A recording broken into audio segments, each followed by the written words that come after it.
Bueno, muy buenas tardes. Lo primero que quisiera hacer es presentarme. Bueno, yo me llamo Carla Gobi, soy profesora de clínica médica del Hospital Córdoba y soy reumatóloga del Sanatorio Allende. También docente de posgrado de reumatología en la Universidad Nacional de Córdoba. Sobre todo quisiera agradecer a los organizadores del curso de la Sociedad de Medicina Interna de Córdoba por invitarme para repasar con ustedes algunos conceptos sobre artritis reumatoide.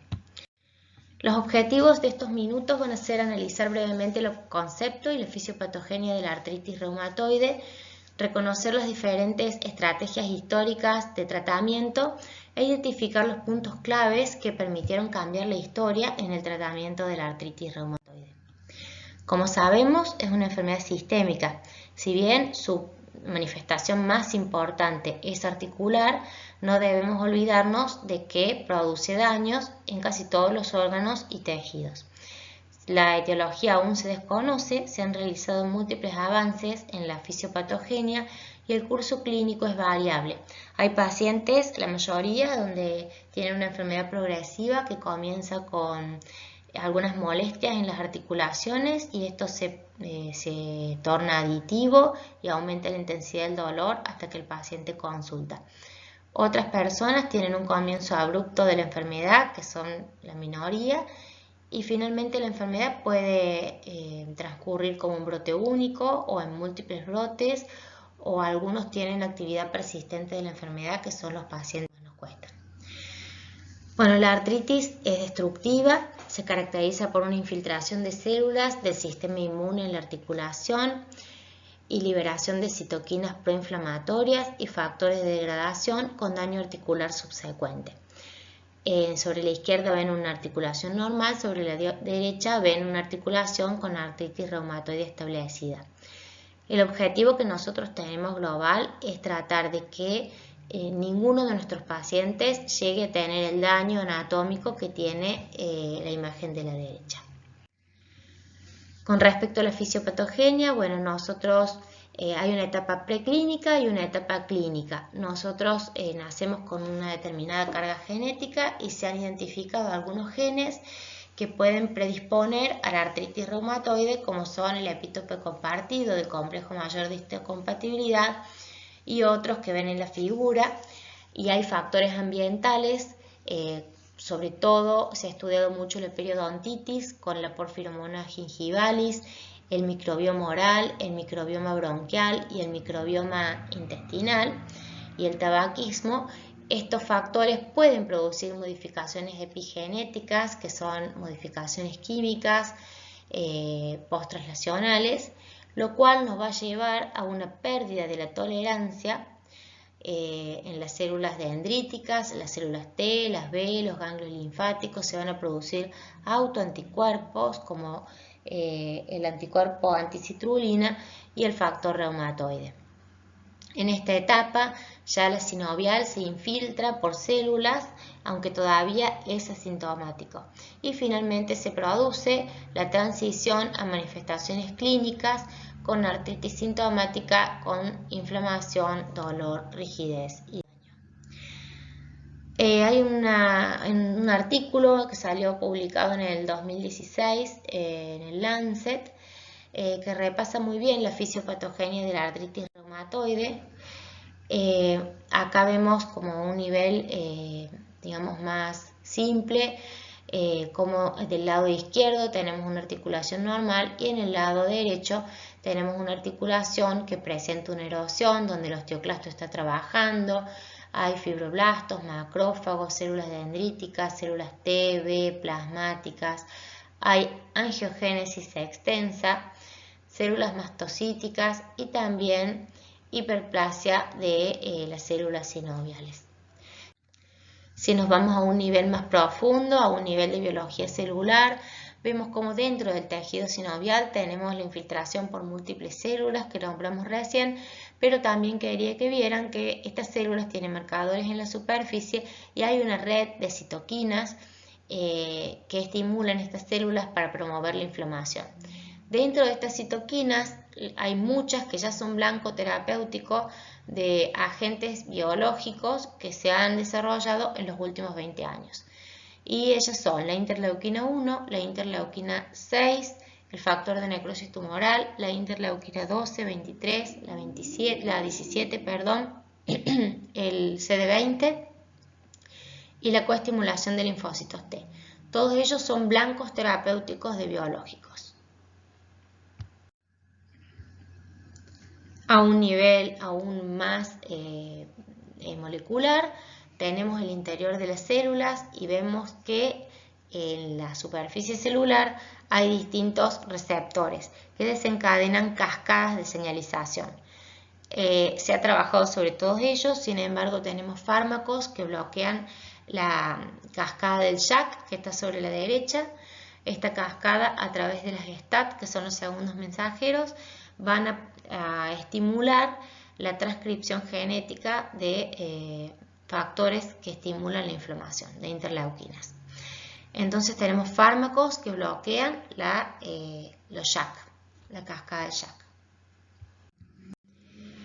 Con respecto a esto no se va a morir, con el transcurso de estos últimos años hemos visto que la mortalidad global y por enfermedad cardiovascular en artritis reumatoide está aumentada.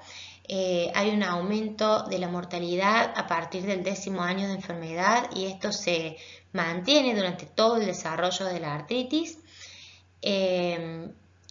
O sea que esta frase no es verdad, va a aumentar la mortalidad.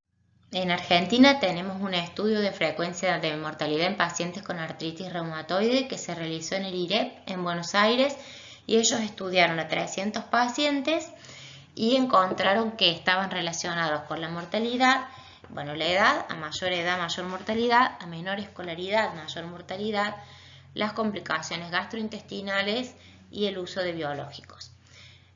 Bueno, no tenemos que hablar ni siquiera de la escolaridad, que es algo que nos ayuda a lograr la adherencia del paciente y digamos, la capacidad de entender la enfermedad y poder manejarla adecuadamente. Las complicaciones gastrointestinales se explican porque nuestros pacientes son grandes consumidores de antiinflamatorios no esteroides y todos sabemos los efectos adversos de los antiinflamatorios en el tubo gastrointestinal. Y el uso de biológicos, en Argentina los pacientes que reciben biológicos son los pacientes más graves, los que tienen mayor inflamación y como consecuencia mayor alteración a nivel cardiovascular. Bueno, con respecto a si debe acostumbrarse a vivir con dolor, el dolor produce, la artritis reumatoide y el dolor producen grandes costos en rehabilitación. La artritis junto con la artrosis están a la cabeza de los costos.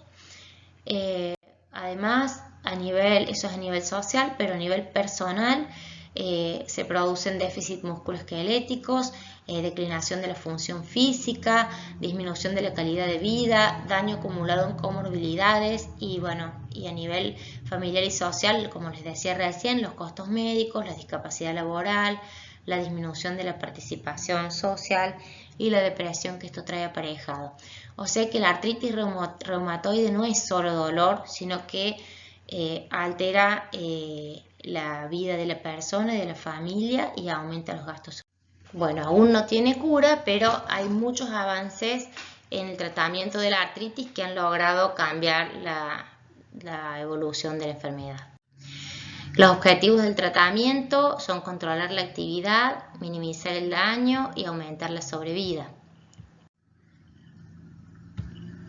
En estos últimos años se ha logrado una revolución en el tratamiento de la artritis, en estos últimos 15 años, y esto se logró por cambiar, por llegar a un diagnóstico más temprano, lo que se ha convertido en una ventana de oportunidad para poder, déjenme utilizar este término, resetear el sistema inmune. Es decir, que si uno empieza tempranamente el tratamiento de una artritis, la cascada de citoquinas que se produce posteriormente nunca va a ser de la magnitud que tiene un paciente con una artritis reumatoide establecida. También, esto se ha logrado porque se han desarrollado nuevos criterios de clasificación y las estrategias del tratamiento que antes, si bien uno tenía el concepto general de que uno tenía que detener la enfermedad, no había herramientas que nos permitieran objetivar cómo estaba el paciente en cada consulta. En esto también se ha avanzado mucho. Y también se ha aprendido el uso de los métodos complementarios de diagnóstico con nuevos métodos complementarios como son la ecografía articular y la resonancia nuclear magnética aplicada a la artritis reumatoide. Y los nuevos tratamientos, por supuesto. Con respecto a los criterios de clasificación, estos son los criterios nuevos que ustedes ya deben conocer, por supuesto.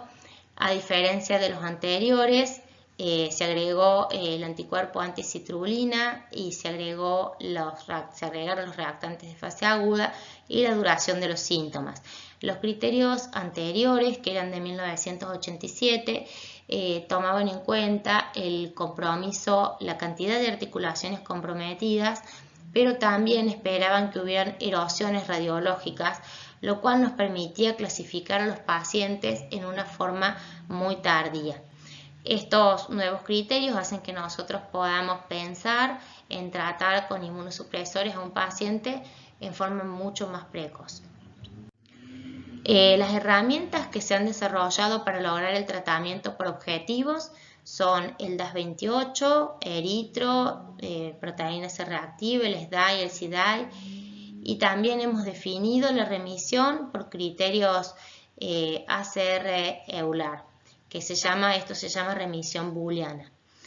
Estas herramientas que se han desarrollado son herramientas compuestas que toman en cuenta en general las articulaciones dolorosas, inflamadas y la proteína C reactiva o la eritrosedimentación, y en algunos casos como el CDAI solamente ningún dato de laboratorio, solamente la valoración del médico global de la enfermedad en una escala visual análoga. Todas estas herramientas tienen puntos de corte que nos permiten determinar si una enfermedad está en remisión, baja actividad, moderada o activa, y nos permite, al poder clasificar al paciente, modificar los tratamientos para lograr la remisión. Los criterios ACR-EULAR de remisión, lo que es la remisión booleana, son los más estrictos de todos. Y el paciente, para llegar a la remisión booleana, no tiene que tener ninguna articulación inflamada ni dolorosa, debe estar muy bien en la valoración global y no debe tener reactantes de fase aguda. Entonces nosotros nos fijamos objetivos cada 3 meses o cada 6 meses y vamos modificando el tratamiento. Bueno, con respecto al rol que cumplen las imágenes en la artritis reumatoide, nadie cuestiona el uso de las radiografías. Las radiografías, cuando el paciente empieza su enfermedad, pueden ser normales o podemos ver edema de partes blandas, pero nos sirven como un basal y después repetimos las radiografías anualmente para ver si el paciente erosiona o no erosiona. Esto es así porque se ha determinado que aún los criterios de remisión DAS28, si están presentes, el paciente puede tener cambios radiográficos. Eso en este momento, bueno, se está revisando. También si tenemos que seguir a los pacientes con ecografías o no. Las ecografías son muy útiles y pueden determinar derrame articular, pueden determinar hipertrofia sinovial por escala de grises y pueden determinar hipervascularización si usamos la señal Doppler de poder o el Power Doppler. Nos ayudan a detectar compromiso de articulaciones que nosotros no podemos hacerlo semiológicamente. A veces sí están comprometidas con hipervascularización en la ecografía y nos permiten clasificar el paciente. El rol de la ecografía en la remisión es mucho más controvertido porque hay bastante bibliografía de que si uno se guía por las ecografías puede sobretratar al paciente y puede tener más efectos adversos de la medicación. Y finalmente la resonancia nuclear magnética, si bien no está estandarizada y tiene alto costo, en algunos pacientes donde tenemos dudas diagnósticas puede ser de utilidad. El rol de estas últimas métodos complementarios como ecografía y resonancia está en revisión. No es que no sean útiles, sino que bueno, se está estudiando en qué momento o para qué pueden ayudarnos más. Yo, llegado ya a este punto donde hemos hablado de la fisiopatogenia, hemos hablado de los criterios de clasificación, tengo que pensar si como clínico tengo que darle recomendaciones generales al paciente antes que los fármacos. Y bueno, las recomendaciones generales de los pacientes con artritis reumatoide son parecidas a las recomendaciones generales de la población sana. A todos les tenemos que recomendar dejar de fumar, controlar la enfermedad periodontal, esto sobre todo, estos dos primeros puntos, sobre todo porque están implicados en la fisiopatogenia, y hay estudios que han demostrado que los pacientes tabaquistas responden menos al tratamiento que los no tabaquistas.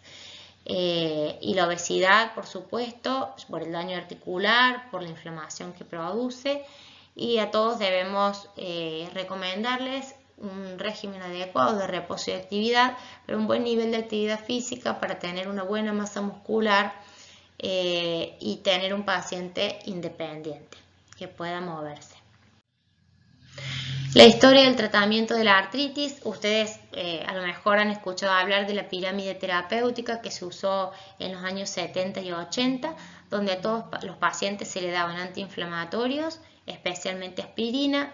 Esos pacientes durante años iban escalando la pirámide y solamente los que estaban peor y en un momento muy tardío podían recibir alguna droga que detiene la enfermedad, algún DIMAR. Bueno, en los años 90 ya vimos que teníamos que abordar distinto a los pacientes y empezar con un régimen más agresivo de tratamiento que incluyeran drogas que modificaran la actividad de la enfermedad para poder disminuir la inflamación, inducir la remisión y ganar control de la enfermedad, y después sí bajar, entre comillas, a fármacos más simples y menos tóxicos. Y todos los pacientes debían ser también valorados en cuanto a actividad de la enfermedad periódicamente y realizar los ajustes cuando fueran necesarios. Ya había una idea de tratamiento por objetivo, si bien se terminó, digamos, de desarrollar y clarificar en la primera década del 2000. Con respecto a la historia de los tratamientos de la artritis, bueno, hay dos hitos que son muy importantes. El primero es el metotrexato. El metotrexato empezó a ser testeado en 1951 en pacientes con artritis reumatoide y psoriasis. Y bueno, y desde allí se ha convertido en la piedra fundamental del tratamiento de la artritis, y toda nueva droga es comparada con metotrexato. El segundo hito, que fue en el año 1998, fue la aparición de las drogas biológicas. El primero en aparecer fue el etanercept, posteriormente apareció el infliximab, y ya en el 2002 el adalimumab, el certolizumab, y todos los años siguieron apareciendo nuevos tratamientos para la artritis. Si alguno o la mayoría debe conocer, pero por las dudas, nosotros hablamos de biológicos. ¿Y qué son los biológicos? Se le llaman productos biológicos a los productos médicos que se originan de fuentes naturales, ya sean humanas, animales o microorganismos. Y hay muchos ejemplos de productos que nosotros usamos habitualmente, como vacunas o productos de la sangre. Sin embargo, en el campo de la artritis reumatoide, los biológicos son productos que se originan de células vivas, células de ovario de hámster chino, a las cuales se le da una información para que produzcan determinada secuencia, determinados receptores o inmunoglobulinas que van a bloquear citoquinas, como les expliqué cuando hablábamos de la fisiopatogenia. Bueno, con respecto a la estructura de los biológicos, también es variable, y ustedes tienen ejemplos como por ejemplo el infliximab, que es quimérico, tiene la región constante humana y la región variable murina, que es el que está a la izquierda. Después tienen algunos que son humanizados con la región CDR, solamente murina. Después tienen los anticuerpos recombinantes humanos, tienen fragmentos Fab humanos, donde se les agregó la pegilación para que le dé ciertas propiedades de estabilidad al fármaco y penetración en los tejidos inflamados. Y finalmente tienen las proteínas de fusión, que son receptores recombinantes humanos. Todas estas estructuras químicas se las nombramos con algún sufijo especial. Por ejemplo, los quiméricos, que tenían la fracción constante humana y la variable murina, se les denomina XIMAP. Tenemos el infliximab, que es un anti-TNF, el rituximab, que es un anti-CD20, los que son humanizados, sumab, el tocilizumab, el certolizumab, los que son humanos, mumab, tenemos adalimumab, golimumab, y las proteínas de fusión, etanercept, abatacept, y la excepción que confirma la regla es el anakinra. Bueno, ¿cómo llamamos a las drogas que modifican la enfermedad en la artritis reumatoide? Tenemos drogas que son convencionales sintéticas, que son las drogas antiguas, las drogas que nosotros utilizamos pero que la mayoría no estaban pensadas para artritis reumatoide, como son el metotrexato, la sulfasalazina, la leflunomida. Después tenemos drogas que son sintéticas dirigidas, que son las más nuevas, que les conté que bloqueaban la cadena del JAK. Estas son el tofacitinib, el baricitinib y el upadacitinib, y hay muchos en estudio. Después tenemos los DIMAR biológicos, y estos a su vez se clasifican en biológicos originadores, que son los primeros que se estudiaron, y los biosimilares. ¿Y por qué los separamos así? Porque los biosimilares tienen un proceso de producción que es distinto al biológico originador. Se logran por ingeniería reversa a partir del originador. Tienen un pool de células que los producen que son distintos que el originador, y tienen para su aprobación por las agencias regulatorias muchas pruebas físico-químicas que demuestren que tienen estructuras parecidas, y muy poquitas pruebas clínicas. O sea, lo que más se les exige para poder comercializarlo es que demuestren que son estructuralmente similares al originador. Y las indicaciones se pueden extrapolar. Por ejemplo, si yo tengo un biosimilar, fabrico un biosimilar de infliximab, y el infliximab se le pidió probarse en artritis reumatoide, en psoriasis, en colitis ulcerosa. Bueno, yo tengo un similar, lo pruebo solamente en colitis ulcerosa y extrapolo a las otras indicaciones, no me hace falta hacer más estudios. Bueno, esta imagen es para que ustedes vean que el metotrexato en combinación con corticoides o en monoterapia es muy efectivo para el tratamiento de la artritis. Fíjense que en estos distintos estudios, a pesar de que se usan dosis de corticoides moderadas a altas al principio, la mayoría de los pacientes logra baja actividad de la enfermedad. O sea, el metotrexato es la droga realmente, la droga base para el tratamiento de la artritis reumatoide. Acá tenemos otros inductores de remisión, y las dosis que se usan se las pongo porque por ahí todavía veo a algunos pacientes que vienen tratados con dosis muy bajitas de metotrexato, como 7,5 por semana. Las dosis que se usan de metotrexato habitualmente son 25 miligramos a 30 inclusive semanales, ¿sí?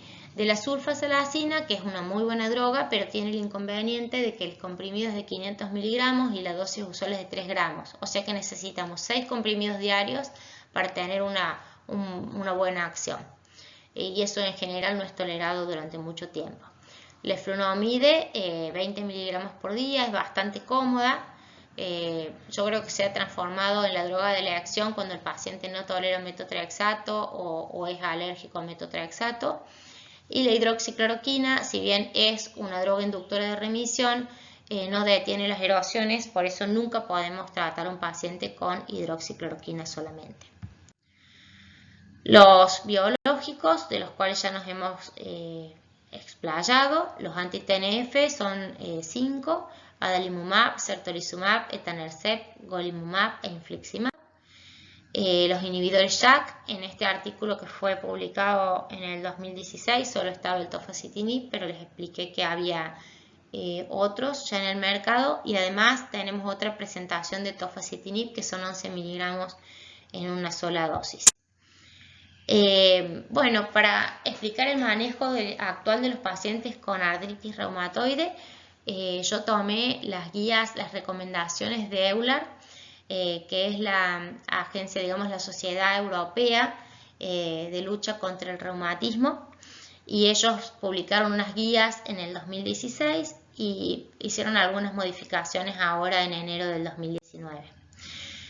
Estas guías tienen un glosario que también creo que es muy interesante para los clínicos, donde definen los factores de pobre pronóstico de la artritis reumatoide. Y bueno, por supuesto que si yo lo mido con estas medidas compuestas que les expliqué recién, como el DAS28, el SDAI o el SIDAI, y encuentro que hay actividad moderada o alta, es de mal pronóstico. O veo que hay reactantes de fase aguda altos, lo mismo. Alto recuento articular de articulaciones inflamadas, presencia de factor reumatoide o anticuerpos anticitrulinas a títulos altos o combinaciones de estos, la presencia de erosiones o falla a 2 o más DIMARs convencionales sintéticos, que son los que usamos habitualmente. Define también como baja dosis de corticoides una dosis de menos de 7,5 miligramos por día de prednisona o equivalente.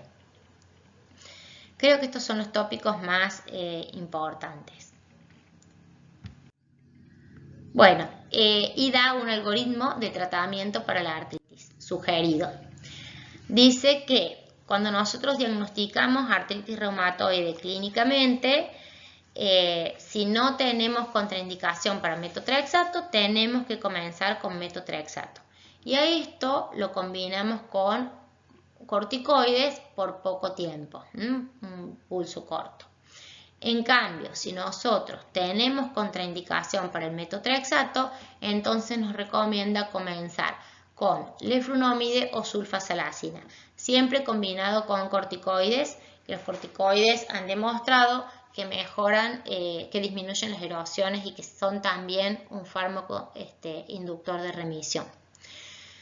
Bueno, esto lo controlamos a los 3 meses y vemos si hemos adquirido o no el objetivo en 6 meses.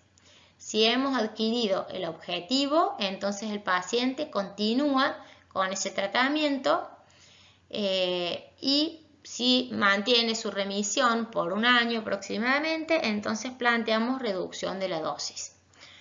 Ahora, si el paciente no adquirió el objetivo de remisión o baja actividad de la enfermedad en los 6 meses, entonces pasamos a determinar de nuevo los factores de mal pronóstico que les nombré recién. Si los factores de mal pronóstico están presentes, ahí mismo a los 6 meses agregamos un DIMAR biológico o un inhibidor de JAK. Y si están ausentes, cambiamos o agregamos otra droga de las sintéticas convencionales como leflunomide o sulfasalacina. O sea, podemos cambiar de DIMAR o podemos agregar un DIMAR.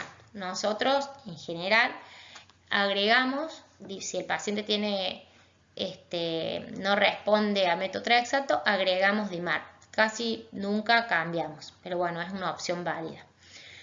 Lo volvemos a valorar en 3 meses y si el objetivo no se adquirió en 6 meses, entonces ya les digo qué hacemos. Y si se consiguió el objetivo, continúa lo mismo. Si sostiene la remisión, bajaremos dosis o retiraremos fármacos. Ahora, si el objetivo no se consigue, pasamos a la etapa 3, donde tenemos que cambiar de DIMAR biológicos de la misma clase o a una clase diferente. es, digamos, es válido cambiar de un anti-TNF a otro, pero no probar los 5 anti-TNF, porque claramente si con 2 anti-TNF el paciente no responde, tenemos otros biológicos con otros mecanismos de acción, como por ejemplo los anti-interleuquina 6 o los inhibidores de la coestimulación, para cambiar el mecanismo de acción. Lo volvemos a controlar en 3 meses y si el objetivo no se adquirió a los 6 meses, se sugiere que se cambie nuevamente la medicación ya entre biológicos o entre DIMARD convencionales sintéticos. Si el objetivo sí se consigue, entonces se continúa y si el paciente está en remisión sostenida, lo mismo, se reducen las dosis y se van quitando fármacos, primero el antiinflamatorio no esteroideo, después el corticoide, después se puede disminuir la dosis, espaciar el biológico. Bueno, veremos qué estrategia es adecuada para el paciente. Un poquito, estas guías, si bien no son muy actuales, son del 2013, pero para repasar cómo preparamos a los pacientes para recibir biológicos. Necesitan tener un laboratorio de rutina, necesitan tener descartado la hepatitis B y C, necesitan una radiografía de tórax y una PPD, porque cuando empezó a usarse el infliximab, que les conté que fue uno de los primeros que se usó, los pacientes que tenían tuberculosis empezaron a hacer tuberculosis diseminada.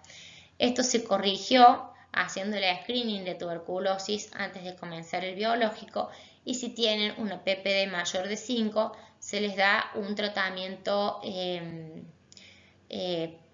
profilaxis para la tuberculosis, en general con isoniazida.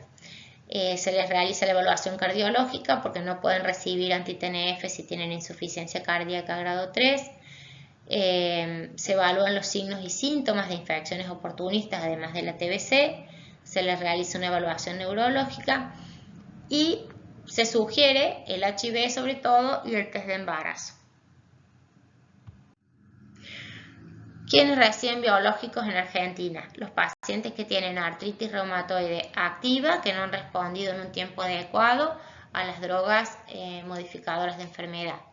Pero la indicación no se limita solamente al paciente que tiene un DAS mayor a 5.1, sino que puede haber distintas situaciones clínicas que hagan que optemos por agentes biológicos en vez de DIMARD convencionales.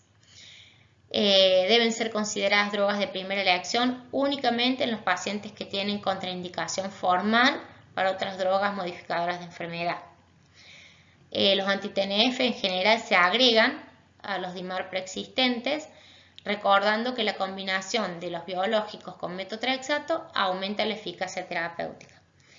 Y en los pacientes que presenten intolerancia y o contraindicación a metotrexato, son opciones como monoterapia. A diferencia de estas guías, las opciones actuales son el tocilizumab, que es el anti-interleuquina 6, y el tofacitinib, que tienen estudios como monoterapia. Otras guías interesantes que nos hablan sobre situaciones clínicas en la artritis reumatoide son las GIPCAR. Un poco para recordar, aunque ustedes lo deben conocer, cuáles son los niveles de evidencia y los grados de recomendación según la calidad de los ensayos clínicos. Recuerden que un 1 con 2 signos positivos son metaanálisis de alta calidad, revisiones sistemáticas de ensayos clínicos o ensayos clínicos de alta calidad con muy poco riesgo de sesgo. Con una cruz son metaanálisis bien realizados y revisiones sistemáticas de ensayos clínicos o ensayos clínicos bien realizados con poco riesgo de sesgo. Con un signo menos son las metaanálisis y revisiones sistemáticas de ensayos clínicos o ensayos clínicos con alto riesgo de sesgo. Si tiene un 2 con 2 cruces, son revisiones sistemáticas de alta calidad de estudio de cortes o de casos y controles, o estudios de cortes o casos y controles con riesgo muy bajo de sesgo y con alta probabilidad de establecer una relación causal. Bueno, y así van disminuyendo la calidad de los ensayos hasta que llega al número 4, que es la opinión de expertos. Los grados de recomendación el grado de mayor recomendación es el A, que tiene al menos un metaanálisis, revisión sistemática o ensayo clínico clasificado como 1 con 2 cruces y directamente aplicable a la población diana de la guía. O un volumen de evidencia científica compuesto por estudios clasificados como 1 con un signo positivo y con gran consistencia entre ellos. El último nivel de evidencia es el D, donde se basa en casos u opinión de expertos o evidencia que es extrapolada desde estudios clasificados como 2 positivo. Bueno, algunas de estas situaciones clínicas complejas que se presentan en el trabajo cotidiano que realizamos es si el paciente tiene compromiso pulmonar. O sea, en pacientes con artritis reumatoide y enfermedad pulmonar intersticial, ¿qué fármacos han demostrado ser eficaces para el tratamiento de la neumopatía? Bueno, en estas guías se realiza una revisión de toda la literatura y acá resumen la evidencia y ven que la evidencia no es muy contundente. Bueno, hablan sobre el rituximab y sobre el tabaco y los fármacos convencionales, si se asocian o no al compromiso pulmonar. Y en resumen, aunque en algunos estudios retrospectivos parece que el rituximab y el abatacept pueden ser eficaces para el tratamiento de la neumopatía intersticial, especialmente en los tipos no usual, el grupo elaborador considera que la evidencia disponible es insuficiente y inadecuada para emitir una recomendación concluyente en pacientes con ER y EPID. Lo cierto es que nosotros ya no tenemos miedo de ponerle metotrexato a los pacientes que tienen EPID. Es más, algunos de ellos mejoran. Sin embargo, la evidencia para EPID es débil.